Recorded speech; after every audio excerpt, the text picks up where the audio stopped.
Hello friends, welcome to our 16th lecture on the detection and estimation theory.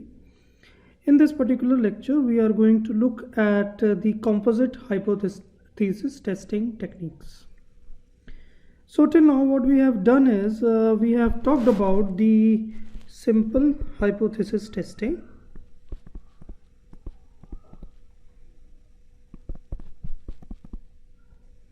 In this, what I mean by the simple hypothesis testing is that under the different hypotheses, for example, if we have two hypotheses H0 and H1, the PDFs are completely known. So PDFs are completely known. So these kind of problems where the PDFs under different hypotheses are fully known, these are called as simple hypothesis testing problems. But in reality, you see that we may not know the PDFs completely. For example, let's take an example of a radar system. Okay, so what happens in a radar? The transmitter sends out some waves. The waves are being reflected by some objects, and then you receive the reflected waves back at the radar cross section. And from that signal analysis, you detect whether an aircraft or an object is present or not. Now the problem here is that we may not know when the wave is going to arrive. Okay, so the arrival time of the wave is unknown.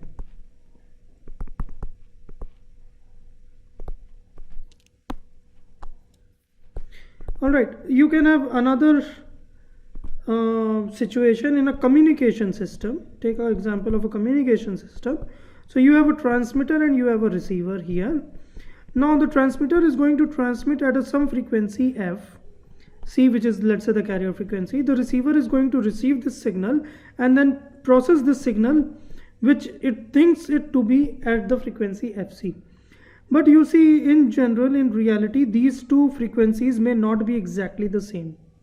So there is an uncertainty of what is the frequency that the transmitter used to modulate its signal. So here we do not know the frequency perfectly well. Okay, so frequency of transmission is unknown, so it's not precisely known. And there could be many other examples also. So such kind of problems where we have some uncertainty or we have some unknown parameters in the PDF, such kind of problems are called as the composite hypothesis testing problems.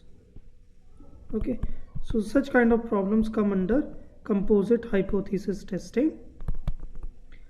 And in this, the main thing to note here is that the PDFs may have, in fact, have unknown parameters.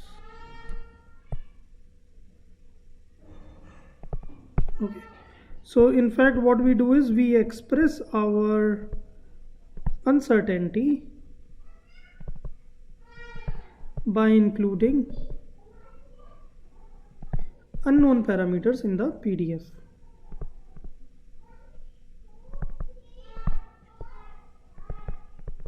Okay, so this is called as composite hypothesis. Another example could be you may not know the so if, let's say, if you are taking a noise which is zero mean Gaussian with zero mean and variance sigma square, you may not know the variance also. Okay, so variance may be unknown. Okay, so there could be many other problems, many different ways of writing such kind of problems where you know some kind of PDF distribution, but you do not know some of the parameters in those PDF. So let's take an example. So I'm going to take a very simple example of, again, a DC value, detecting a DC level in a white Gaussian noise. Okay, so detect DC signal with, let's say, amplitude A in white Gaussian noise. Okay, so my hypothesis H. So now here what I'm saying is that my A is unknown. So I'm saying A is unknown here. Okay, so H0 is, again, Xn is equal to Wn. Wn is white Gaussian noise with mean 0 and variance sigma square, both are known. Okay, so this is known.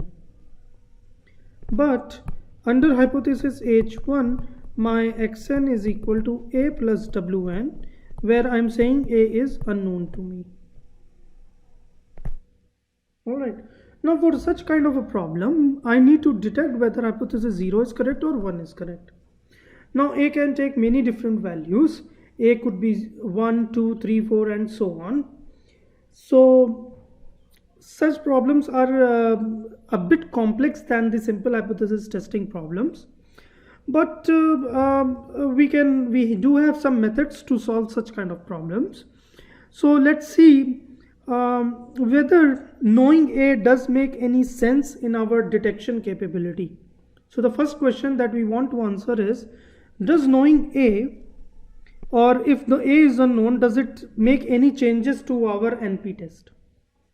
Alright, so let me write the likelihood ratio. So I'm going to use the NP test again. Let me use the NP test, and for NP test we need the likelihood. So likelihood of x given h0, this is very simple. This is only the noise, so this we can write 1 by 2 pi sigma square power n by 2 exponential of minus xi square over 2 sigma square. I here goes from 0 to capital N minus 1. Okay, I'm taking n to be 0 to n minus. Alright, so this part is clear. Now to write the likelihood of x given under hypothesis h1, we do not know the value of a. So what I'm going to do is I'm going to parameterize it with a, and then I'm going to write it with respect to h1. So this is how I'm going to write my likelihood. This says that I do not know the value of parameter a. So for different parameters of a, my likelihood function will be different, and this comes out to be xi minus a whole square over 2 sigma square. Alright, now let me write down the likelihood ratio. So the likelihood ratio according to the NP test will be the probability of x given a and h1 divided by probability of x given h0 is greater than lambda. And let me divide these two equations. So what we are going to get is the exponential of, or let me write it directly. We know that when we divide these two and manipulate, okay, let me solve it, and we have some important results also from here. So it will be exponential of minus half sigma square summation xi minus a whole square minus summation xi square is greater than lambda, because the numerator, these two parts are going to get cancelled, the coefficients parts, and I can take log on both the sides. So let me take log on both the sides, so it will become 1 over 2 sigma square. I'm changing the positions here. This is, and I'm expanding this, so this becomes xi square plus n times a square minus 2a summation xi is greater than log of lambda. And if I expand this further, so these two are going to cancel out. What we are going to be left with is 2a times summation xi minus n times a square is greater than 2 sigma square ln lambda. And let me take this to the other side. So we have 2a summation xi is greater than 2 sigma square log lambda plus n times a square, and let me divide it by 2a on both the sides. So I divided by 2a here, 2a here, and let me also divide by n. So this is what we are going to get. So this is going to be my test statistics. So let me write it more clearly here. My test statistics, as we all know, for this kind of a problem is the average. This is greater than equal to sigma square over a n times log of lambda plus a by 2. All right, so this is what I get as my test statistic. Now you can see here, whatever be the value of a, my test statistics, this function is not going to change. So first point to observe here is that whatever be the value of a, tx is independent.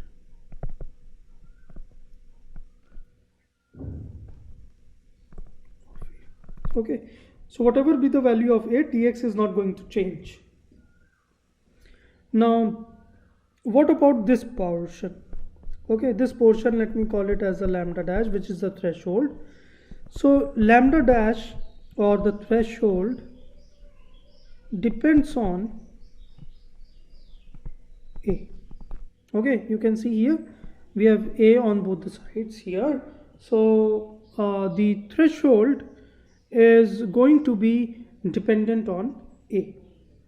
All right, now I'm assuming that suppose let me write, suppose a is greater than 0.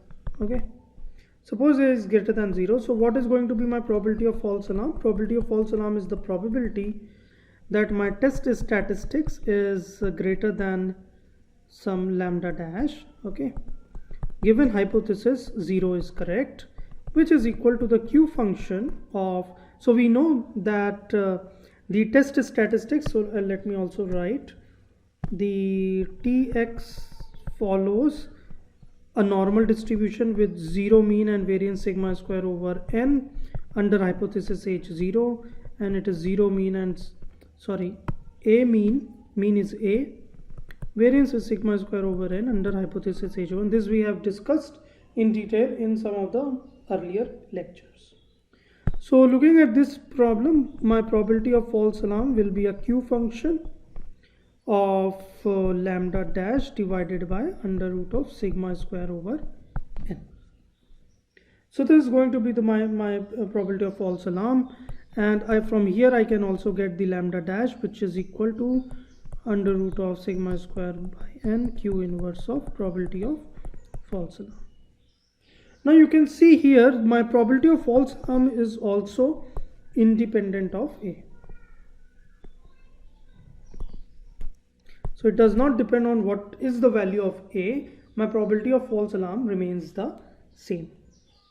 But let's talk about the probability of detection. My probability of detection is the probability that my test type statistic is greater than this lambda dash under hypothesis h1, which turns out to be q of lambda dash minus a over under root sigma square over n, which I can write it, I can replace lambda dash from here, and this I can get as q inverse of probability of false alarm minus a over under root sigma square over n.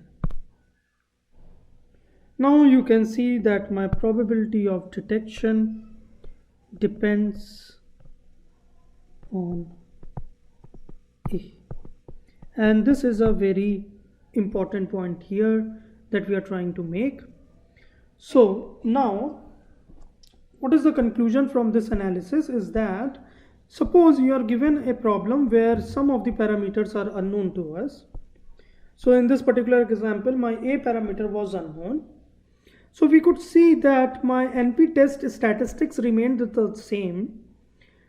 My threshold dependent on a, my probability of false alarm was independent of a, but my probability of detection was dependent on a. So I can draw a graph to show how my probability of detection will look like with the change in values of a. So here I'm going to plot probability of detection, and here I'm going to plot the value of a. All right. So as if let's say if my a is equal to 0, and let me say I have set my probability of false alarm to be 0.1. Okay. So if a is, let's say, 0, so this part becomes 0, so this becomes 0. What I will get is probability of false alarm, which is 0.1. all right, and then as a keeps on increasing, my probability of detection keeps on increasing, and it increases something in this fashion. Okay, so you can plot the graph, and it turns out to increase in such kind of a fashion, and after some point it tends to almost 1. Okay, now if my a is less than 0, then what is going to happen? This is going to add up. All right, so this q function, this part is going to increase, and my probability of detection is going to decrease. So let me draw a nice curve here, and it turns out to be something like this. Okay, so my probability of detection keeps on decreasing as my a is less than 0. Okay, so in this portion we know that our performance is very poor. Performance is poor. So if we use the same statistics that we discovered, that we figured out for a greater than 0, and suppose a turns out to be negative, then my performance is going to be really poor. Okay, so what I have to do if my a is less than 0? So if my a is less than 0, then I have to do another analysis, and you can see that if I will decide tx, I will decide h1 if tx is less than some threshold lambda dash. Okay, so you can do the analysis for a less than 0, and we will figure out this part here.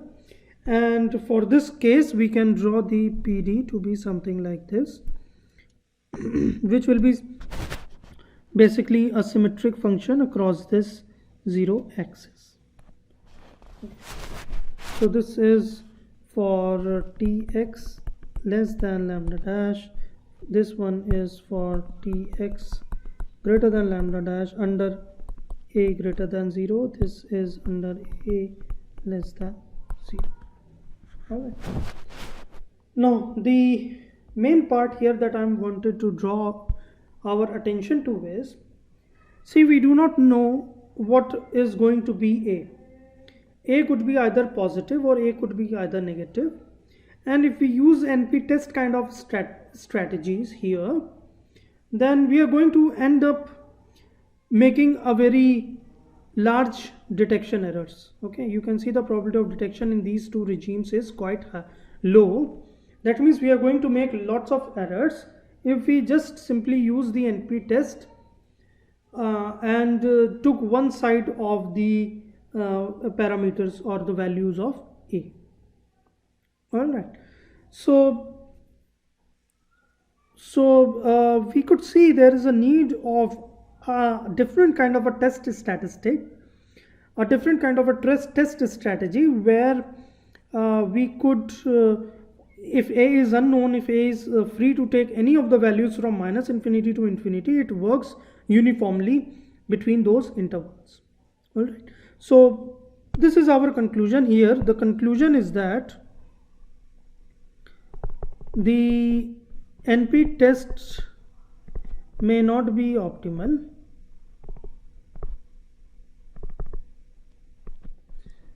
for this test, for this problem, for this test, and we need a different kind of a approach of detecting these hypotheses.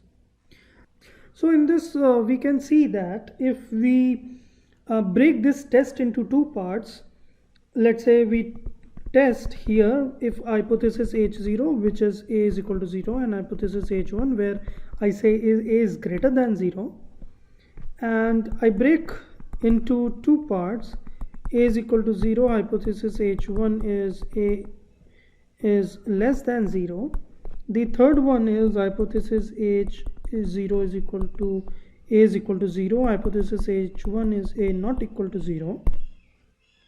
So in this particular case, what we are dealing with is considering that a is always greater than 0. Okay, H0, A is equal to 0 means that it is noise. Okay. So these two tests, here I am considering A is less than 0. So these two tests are called as one-sided test.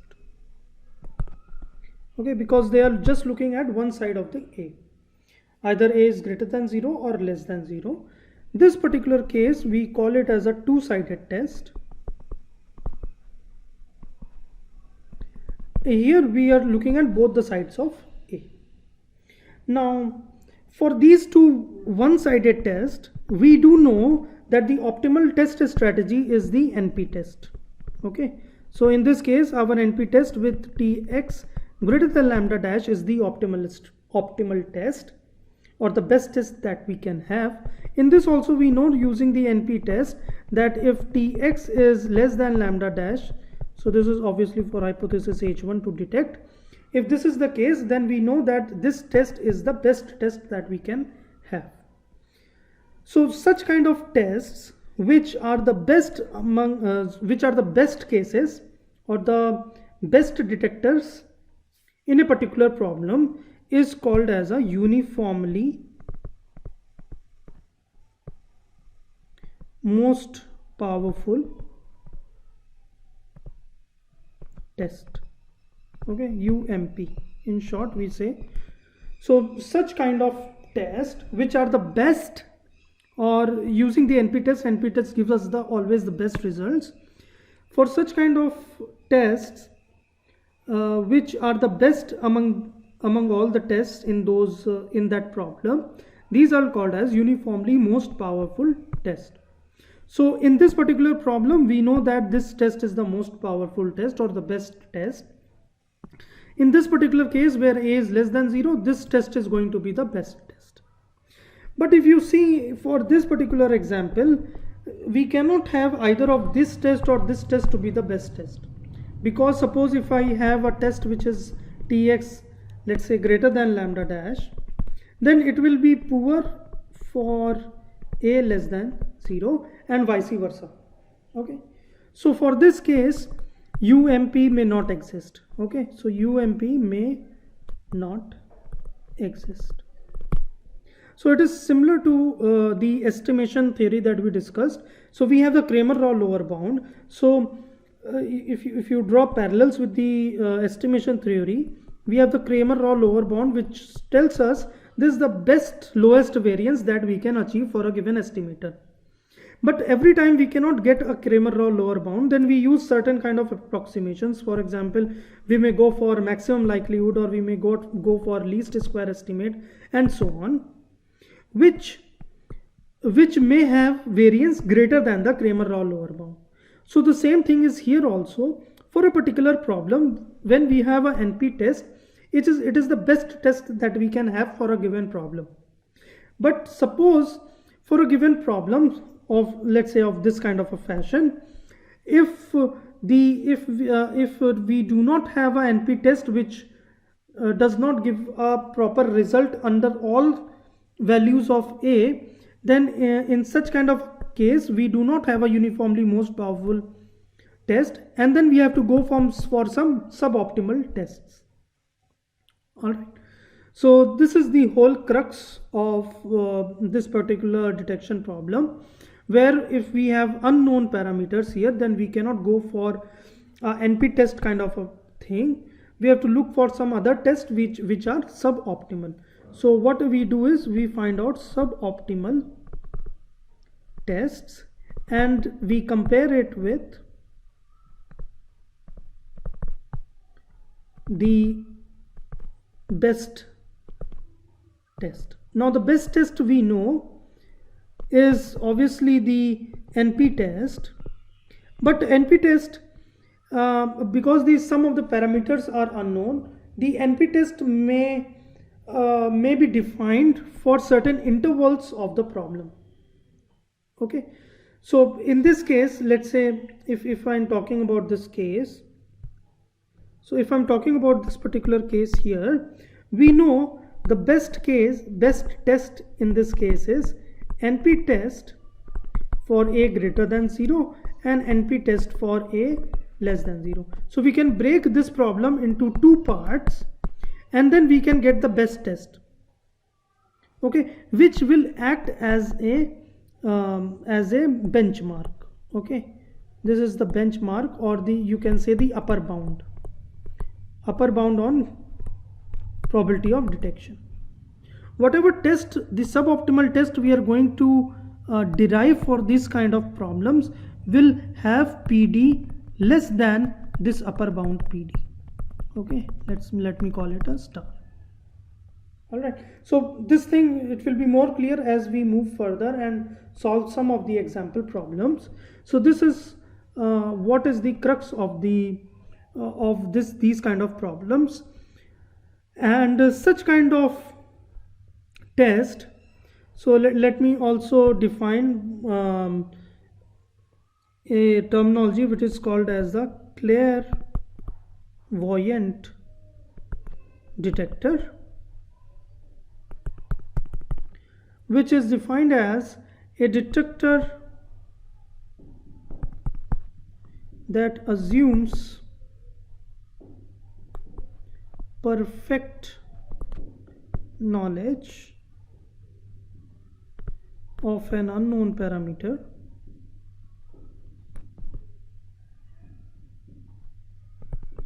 to design the NP detector. Okay, so this is called as the clairvoyant detector. So in this particular case, we know the clairvoyant detector is the NP test, or Tx is greater than lambda dash. Here Tx is less than lambda dash. So these are our clairvoyant detectors, and when we get the suboptimal test or the suboptimal detectors for these cases, then we compare it with this clairvoyant detector to understand the performance of our suboptimal detector.